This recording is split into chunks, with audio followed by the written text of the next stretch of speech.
Hi guys, मैं फिर हाजिर हूँ और इस वक्त हम डिस्कस कर रहे हैं ड्रामा सीरियल मेरी जिंदगी है तू। एपिसोड 1 और 2 इस हफ्ते आए हैं और इस वक्त मैं एक्चुअली प्रोमो इसका डिस्कस कर रही हूँ एपिसोड 3 और 4 का, और मेरी बहुत सारी प्रिडिक्शंस हैं।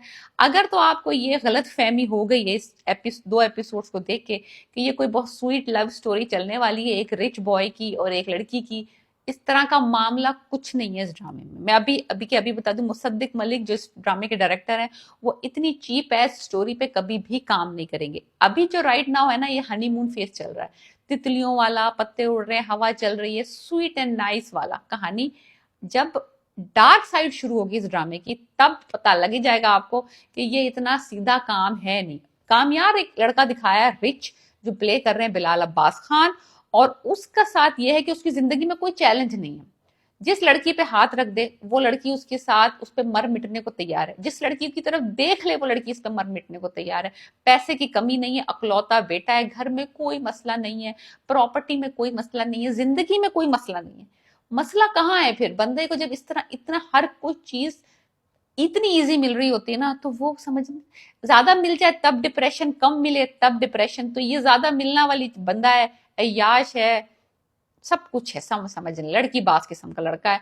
लड़कियों की तरफ आंख भर के देख ले तो लड़की इस पे फिदा हो जाती है, कोई मसला नहीं है, नो प्रॉब्लम। लड़कियों की आयरा दूसरी तरफ दिखाई है, मिडिल क्लास लड़की है, डॉक्टर है, हाउस जॉब कर रही है, पढ़ी लिखी लड़की है, बड़ी आउटस्पोकन लड़की है, बड़ी सेल्फ कॉन्फिडेंट लड़की है। उसको अपनी सेल्फ रिस्पेक्ट, अपनी फैमिली बहुत ज्यादा अजीज है, वो इस पे मर मिटने को राजी नहीं है। इसने उसकी गाड़ी जला दी, अगले दिन 40 लाख की गाड़ी लाई, लड़की फिर भी इंप्रेस नहीं हुई, थप्पड़ भी मार चुकी है, सॉफ्टवेयर अपडेट हो चुका है। इसने कहा ये लड़की इतनी आसानी से मानेगी नहीं, और इसकी लाइफ में कोई चैलेंज नहीं था। तो ये अगर आप समझ रहे हैं कि इसको इससे मोहब्बत हो गई है, इस पे मर मिटा है, लव एट फर्स्ट साइड हो गया है, तितलियां उड़ गई हैं, ऐसा कुछ नहीं है। ये बंदा इस लड़की को एज अ चैलेंज ले रहा है। जैसे ही चैलेंज जीत जाएगा, वहीं पे इसके असली रंग आपको नजर आ जाएंगे। इतना आसान गेम है नहीं। कामयार साहब जो है ना, बंदा जो है ना, मैं आपको बता रही हूँ, हाथ धोकर नहीं, नहा कर इस लड़की के पीछे पड़ा है। वो लड़की जहां जाती है, जिधर जाती है, ये लड़का वहां पहले से मौजूद होता है। कॉलेज गई, कॉलेज के अंदर, कॉलेज के बाहर, कॉलेज के कैफेटेरिया में, घर में रही है, घर से झांक रही है सड़क के ऊपर, ये रात के अंधेरे में बैठा हुआ है गाड़ी लेके। माँ बाप को पता चल जाए तो मुसीबत हो जाए, मोहल्ले वालों को पता चल जाए तो मुसीबत हो जाए। बाहर निकल के जाती है, कहती है अल्लाह का वास्ता अपने घर चले जाओ, क्यों मेरी जान के पीछे पड़े हुए हो, दोस्ती मुझे नहीं करनी, तुमसे कोई वास्ता नहीं रखना, मुझे तुम में कोई इंटरेस्ट नहीं है। वो कह रहा है मेरी जिंदगी में मुझे कुछ समझ नहीं आ रहा, तुम ही हर तरफ नजर आ रही हो, मेरा दिल कहीं नहीं लग रहा, मुझे माफ कर दो, मुझे दोस्त बना लो। ये उसको उंगली भी नहीं पकड़ाना चाहती लड़की, लेकिन और उसके बाद सड़क पे वहां मौजूद है। सड़क पे गाड़ी लेके निकलती है, सड़क के सामने गाड़ी लेके खड़ा हुआ है, मुझे मारो, मुझे पीटो, अपने भाई से कह रहा है मुझे मार दो, बस मुझे माफ कर दो। लड़की है स्ट्रेस्ड आउट, लड़की को अब ये समझ आ गया है कि ये लड़का इतनी आसानी से इसकी जान नहीं छोड़ेगा। ये वो लड़कों में से जो ढीठ होते हैं ना, जिनको कोई दुनिया में कोई काम नहीं है सिवाय ये कि वो एक काम पकड़ लें। इसने काम पकड़ लिया है कि वो आयरा को छोड़ेगा नहीं, इसका पीछा नहीं छोड़ेगा। और इसकी वजह से ये लड़की स्ट्रेस्ड आउट है कि किस तरीके से इस लड़की से जान छुड़ाई जाए, यानी कि क्या किया जाए कि कामयाब जो है ना, उसको समझ आ जाए कि आई एम नॉट इंटरेस्टेड। वो सुनना ही नहीं चाहता, वो कहता है 1 साल 2 साल जमाना भर में तुम्हारा इंतजार करने को तैयार हूं।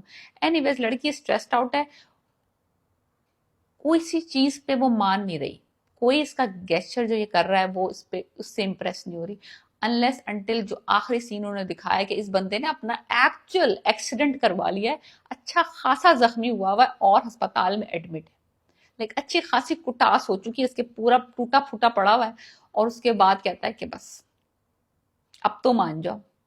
Now she is shaken by that kind of gesture because that is a very life threatening। वो डॉक्टर है, उसको पता है कि ये इस तरह की तोड़म ताड़ी से कितनी जानलेवा चोट लग सकती थी, कितना ये मर भी सकता था। लाइक इस बर्बादी से जो इसने की है, इसको दिखाने के लिए कि he is actually sorry and he likes her, और वो समझ। Now she is a little bit shaken up. I am not saying कि वो कह देगी I am your friend and whatever, no, अभी भी, लेकिन फिर भी शी इज शोक अ लिटिल बिट। तो ये वाला है। तो अगर आपको ये लग रहा है कि ये मोहब्बत है, मोहब्बत नहीं है, जुनून है या मोहब्बत है, आप मुझे लिख के बताएं कि आपको क्या लगता है, ये जुनून है या मोहब्बत है, दिल लगी है या जिद है कामयाब की। मुझे तो ये जुनून और जिद लग रही है, मुझे तो ये मोहब्बत नहीं लग रही। इतनी जल्दी, इतनी आसानी से, इतने टकाटक पकापक मोहब्बत नहीं होती आजकल के दौर में। और वो भी एक इस तरह के बंदे को जो कि फुली अय्याश बंदा, उसको लड़की नहीं मिल रही इसलिए वो बस उसके दिमाग पे चढ़ गई है, अभी मिलेगी, अभी यूं उतर जाएगी, लिटरली। सो दैट इज, अब ये मसला है कि आयरा जो है वो किस लेवल पे जाके राजी होगी, क्या ऐसी चीज करेगा ये कामयार जो कि इसके बटन हिट होंगे और ये थोड़ी सी नरम पड़ेगी। तो लेट्स सी क्या होता है। बट एपिसोड 3 और 4 में कुछ ना कुछ तो ऐसा बड़ा होगा जिसके बाद आयरा को सोचना तो पड़ेगा थोड़ा बहुत। So let's see, we are discussing मेरी जिंदगी है तू एपिसोड 3 और 4 का प्रोमो।